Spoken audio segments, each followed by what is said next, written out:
go. Today we're going to be talking about leg kicks. 3 kicks that I think are very practical in self-defense. But it's 3 kicks plus 1. And the reason I'm going to say 3 kicks plus 1 because I'm going to do the most obvious kick, but I'm not going to add the most obvious kick because it's ridiculous to add the most obvious kick. Mr. Dupree, come here. The things I talk about is what's possible and what's probable. It's possible for me to win the lottery if I buy a ticket. It's not probable, right? I don't want to do something, and I don't want to train my body to do techniques that are possible. I want to do techniques that are probable. I told you guys we're going to be doing 3 kicks for self-defense plus 1, and that's just because in a self-defense situation, go to Fighting Stance for Mr. Free, there is never a time in any self-defense situation where if I snap kick to the groin, that ain't the best option. So, I mean, it's like, how many videos on YouTube have you guys seen someone hit the groin, re-stomp the groin? It's like, there's a lot of them. And the reason is because it's highly effective. If I was doing combat sports, MMA, kickboxing, some of the karate tournaments and things like that, and obviously we do traditional Japanese martial arts, ninjutsu, bujutsu, taijutsu, you know, we do weaponry, self-defense. So we're training for a different environment than sports. We're not a sport martial art dojo, right? If we were in that environment, you see lots of things. Fighting Stance, Mr. Free, you see the Miwashigiri or the round kick. Bang, right? You see side kick, Yokogiri. You see the snap kick, Kegagiri. You see Kokomigiri. You see all these kind of kicks, right? When you have people coming in, right? All those kicks are in all those sport fighting competitions. Again, MMA, kickboxing, Muay Thai, karate tournaments. You know what you don't see in those? Fighting Stance. That. You don't see anyone just kicking someone on the groin. Why? Because that kick is not effective? So for anyone to argue that kicking the groin is not the #1 kick in self-defense, I think there's something to be said for that individual. You know what I mean?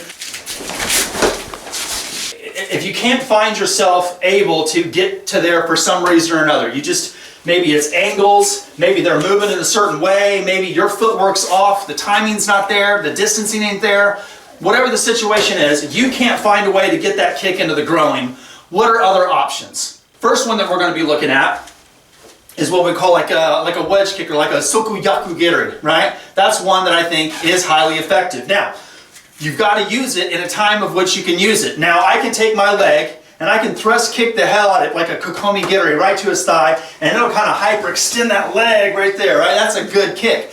The problem with that is my foot in a vertical position, I have to be damn near perfect to get that shot. He throws the round kick. At the same time I throw that wedge kick, I can buckle that knee right in and he's going to go down.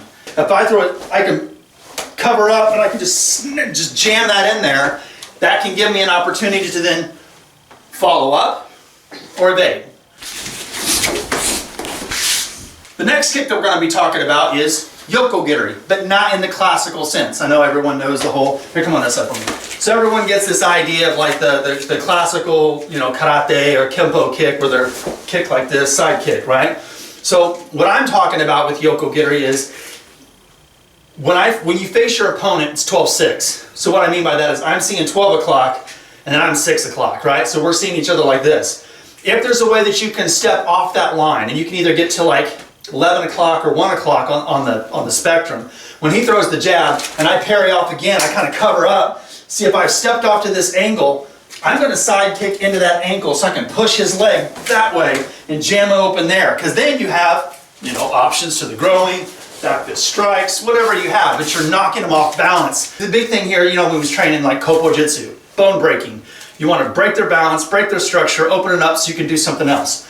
None of these kicks, outside of the #1 kick, I don't think it's going to finish anything. It's going to give you the opportunity to finish, which is what you're wanting to do. You either want the opportunity to finish the situation and end it, or you want the opportunity to create distance so that you can evade, which is what they're all going to do, right? So if we do that Yokogiri again, if he comes in here and I parry off, I'm stepping off, I'm side kicking that out, and again, I get this punch here, do what I need to do, and then I'm out the door.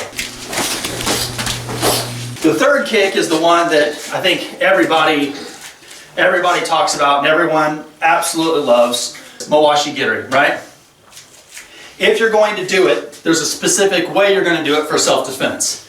If you kick the thighs or the rear end or anything like this, that is not going to stop an opponent coming after you. So we got to be real about this.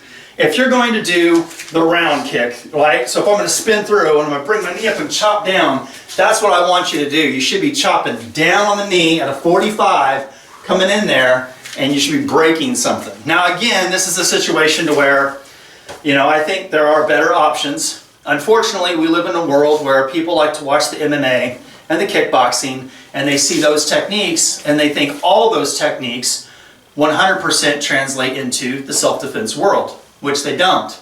If you get the opportunity, and he's leaning really heavy on that front leg, right where the kneecap is, you want to cut at a 45 angle down, coming into the knee like that. So from here, I would just down to the knee this way.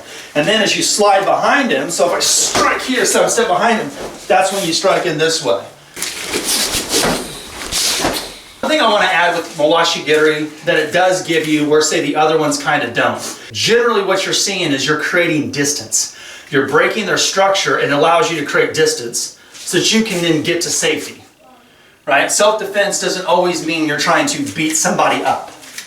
It means you're trying to defend yourself and get to safety. So I'm going to give you a point on why the Miwashigiri is a little bit different than the other two. So if you watch what we're doing, let's do the first one again. If I'm here, and let's say that he throws Kazami, and I Mukura Uke, if I do the first one, Soke Yokogiri, when I wedge kick and I break that, he breaks the structure, I can hit, and then I can move, right? So we're here, it comes in, boom, bang, and I can then move out this way, right? I broke his structure, he's off balance, so we call it Kazushi, right? And now I can evade, right? If you look at the other one that we're doing, he throws the Kazami, and again, I'm a Kura, I step off at that angle, now I can break that structure again, he knocks, I can jack him in here, and then I can run this way. Again, I broke structure, he's off balance, I can now get to safety.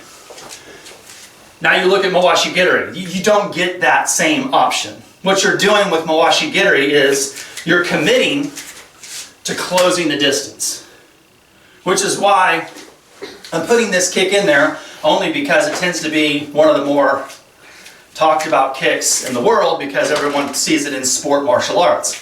So if you're going to use this for self-defense, again, like I said, we're going to be from here, 45 angle down, breaking in here, which then I've closed the distance. I can then strike and then move. But notice when I break, I'm stepping forward, close the distance, it puts me in a position to finish. The other two give me an opportunity to evade. So it all depends on the situation, what it is that you're trying to do.